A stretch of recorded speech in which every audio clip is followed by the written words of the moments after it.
السلام علیکم۔ بسم اللہ الرحمن الرحیم۔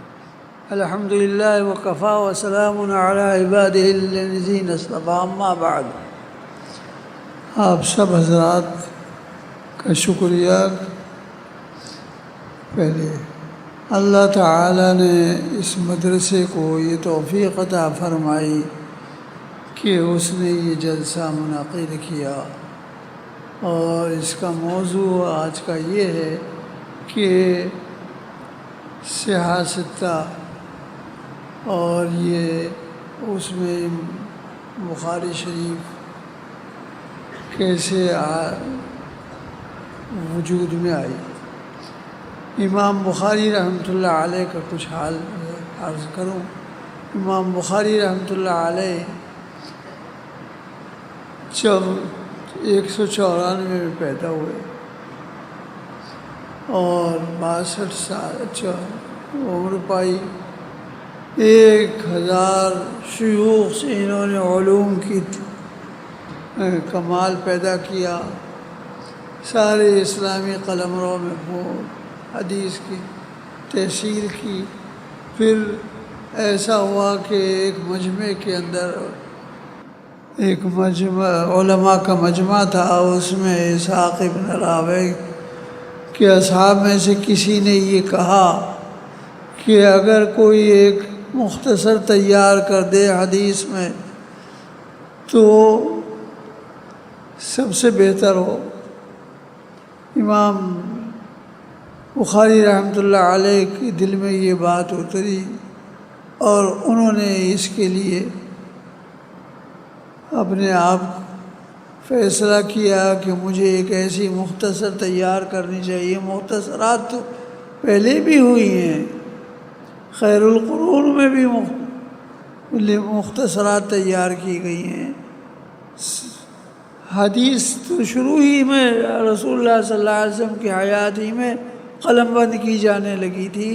پہلے ابتدا میں ذرا سی ممانعت تھی، جب قرآن مجید سے مناسبت ہو گئی تو پھر اجازت عام ہو گئی تھی۔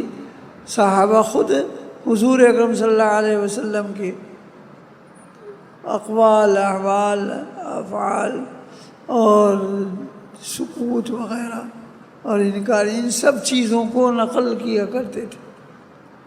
تو بعض انہیں اعتراض بھی کیا کہ حضور اکرم صلی اللہ علیہ وسلم کی سب چیزیں آپ لکھتے رہتے ہیں ایک صحابی پر۔ تو انہوں نے رسول اللہ صلی اللہ علیہ وسلم عرض کی، یا رسول اللہ، یہ کہتے ہیں کہ آپ ہر چیز لکھ لیتے ہیں۔ آپ نے فرمایا، لا یخرج منہ الا حقا، میری زبان سے کوئی ایسی بات تو نہیں نکلتی حق کے سوا، بے فکر ہو کے لکھتے رہو۔ اس لیے کہ آپ کا یہی اسوہ حسنہ جو تھا، یہی تو نصاب تعلیم میں بنا ہے، اس عہد کا یہی نصاب تعلیم تھا۔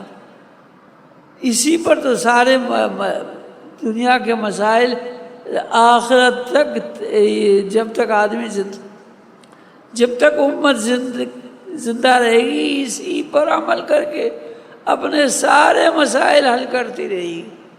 یہی چیزیں نصاب تعلیم ہے۔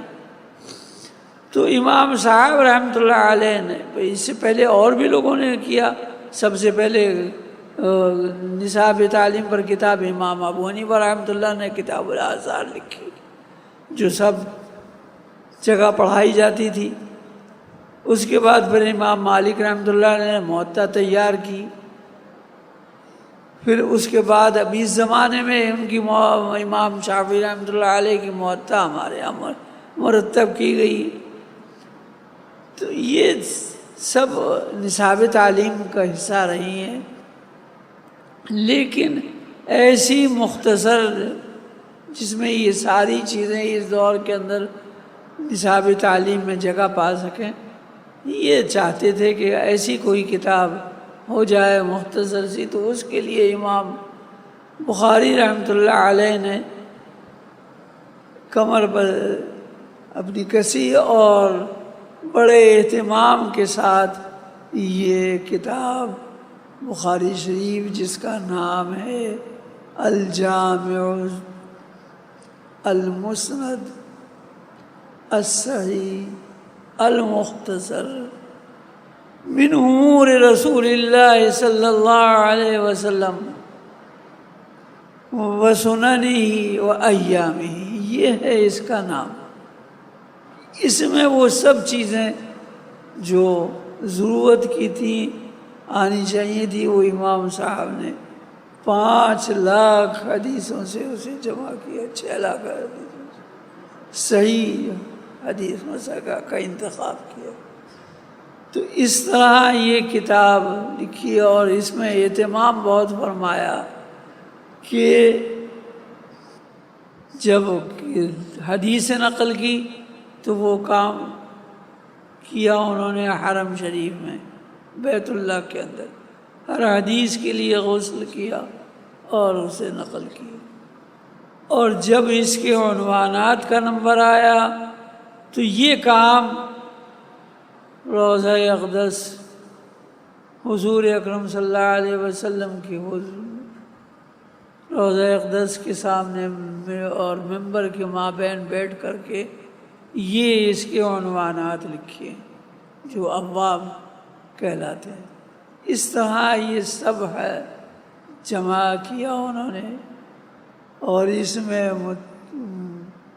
مقررات اور متابعات اور معلقات یہ سب کم و بیش 8-9 ہزار کے قریب ہے، اور اگر اس میں سے مقررات وغیرہ اور نکال دیے جائیں تو حدیث کی تعداد بہت ہی کم رہ جاتی ہے، 2070 کے قریب۔ یہ ہے بخاری شریف کا حال۔ اس میں جو عنوانات لکھے ہیں وہ وہاں، اور یہ حرم شریف میں کام کیا، اور اس کے لیے ہر حدیث کے لیے غسل لکھنے کے لیے غسل کیا، اتنا اہتمام کیا۔ تو یہ جگہ پا سکی ہے نصاب تعلیم میں، جو خیر القرون کے بعد نصاب تعلیم متعین ہوا، یعنی سیاست وجود میں آئی، تو اس میں یہ صحیح کتاب جو ہے اس کا یہ مقام ہے کہ 1000 شیوخ سے تو انہوں نے حدیث سنی پوری اسلامی قلمرو میں، اور اسے پھر ابواب کے تحت جو ضروری ہیں، جیسے فقہاء نے ابواب کی ترتیب رکھی تھی کہ وہ لے کر کے وہاں سے آخر تک میراث تک سارے چیزیں، وہ انہی ابواب کے تحت اس کو مرتب کیا، اور آخر کلام جو ہے وہ ان کا اسی پر ختم ہوا کہ اللہ تعالیٰ نے اس کا آخر کا جملہ جو ہے وہ صرف وہی ہے کہ سبحان اللہ و بحمدہ سبحان اللہ العظیم ہے۔ اس پر اور کتاب کا آغاز کیا کتاب الایمان سے، انما الاعمال بالنیات کے ہر چیز کا ثواب اسی وقت ملے گا آدمی کو جب وہ پہلے سے نیت کر لے گا۔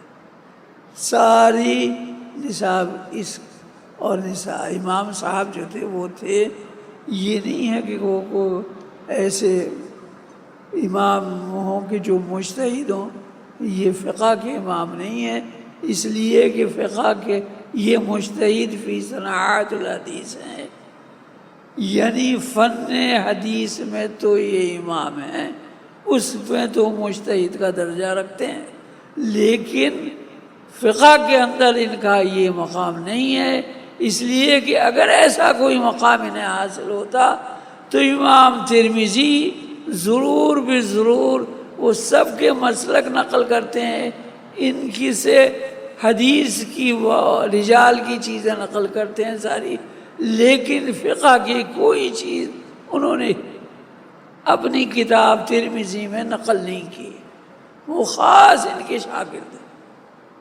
اس سے معلوم ہوا کہ یہ مجتہد فی الفقہ نہیں، مجتہد فی صناعت الحدیث ہے۔ یہ ہے ساری ان کی حیات اور ان کے کارنامے۔ یہ بہت کہاں اسلامی قلمروں میں کتنی جگہیں جہاں یہ گئے ہیں، اور ایک آدمی سے نہیں 1000 آدمیوں سے انہوں نے کسب کمال کیا ہے۔ اللہ تعالی نے اسی لیے اس کتاب کا ایسا درجہ رکھا ہے کہ ہر شخص اس سے فائدہ اٹھاتا ہے، اور اس کے روات میں 2 حنفی عالم ہیں، ان کا سلسلہ جن سے جاری ہے، ان میں ایک حنفی عالموں میں ابراہیم ابن معقل ہیں، اور دوسرے حماد ابن شاکر ہیں۔ یہ حماد ابن عاقل واحد ایسے آدمی ہیں جو حدیث کے حافظ بھی ہیں، اور 4 آدمی ہیں جن میں 2 کا نام میں نے بتا دیا آپ کو، تو ان میں یہ حافظ بھی ہیں اور حنفی بھی ہیں، یہ دونوں، ابراہیم ابن معقل بھی اور حماد ابن شاکر بھی۔ اور 2 جو ہیں جن سے ان کا سلسلہ رواج چلتا ہے، ان میں ایک فربری ہے، فربری نے ان سے 2 مرتبہ بخاری کا سماع کیا ہے، ایک دفعہ اپنے وطن میں جب یہ فربر میں تشریف لے گئے تھے اس وقت کیا ہے، اور ایک مرتبہ اس وقت کیا ہے جب یہ بخارا میں تھے، وہاں جا کر ان سے خود پڑھا ہے۔ تو یہ فربری کا، مگر یہ حفاظ حدیث میں سے نہیں ہے۔ اور ایسے ہی ایک اور ہیں منصور ابو طلحہ، وہ بھی اس کے راوی ہیں۔ یہ ہے حضرت امام صاحب کا سارا کمال کہ اللہ تعالیٰ نے ان کی کتاب کو سیاہ ستہ میں جگہ دی ہے، جہاں گویا اور ساری روایتیں اور سارا سلسلہ ان کا قائم ہے۔ میرے پاس وقت اتنا ہی ہے، 15 منٹ مجھے دیے گئے ہیں، میرا خیال ہے وہ ختم ہو رہا ہے۔ اللہ تعالیٰ اس کو بھی قبول فرمائے، اور ان لوگوں کو بھی مبارکباد دیتا ہوں جنہوں نے اس زمین یہاں لی ہے ایک بہت بڑی اس مدرسے کے لیے۔ اللہ تعالیٰ ان کی بھی مال برکت، عمر سب میں برکت عطا فرمائے، اور اس کو توفیق، اور ہم سب کو توفیق عطا فرمائے کہ اس کو آباد کریں، بنوائیں اس کو بھی، تاکہ یہ سلسلہ، یہ تو بہت چھوٹی جگہ ہے، اس کی تعلیم کے لیے بہت بڑی جگہ چاہیے، اس لیے کہ اس میں آپ بعد میں شعبے نکلتے ہیں۔ تو یہ اہتمام جو بھی اللہ تعالیٰ نے توفیق عطا فرمائی ہو، جن حضرات نے اس میں حصہ لیا، اللہ تعالیٰ ان کو اس کا بہتر سے بہتر بدلہ عطا فرمائے، یہاں بھی اور آخرت میں بھی۔ اللہ تعالیٰ اس سلسلے کو قائم رکھے۔ آخر دعوانا ان الحمد للہ رب العالمین۔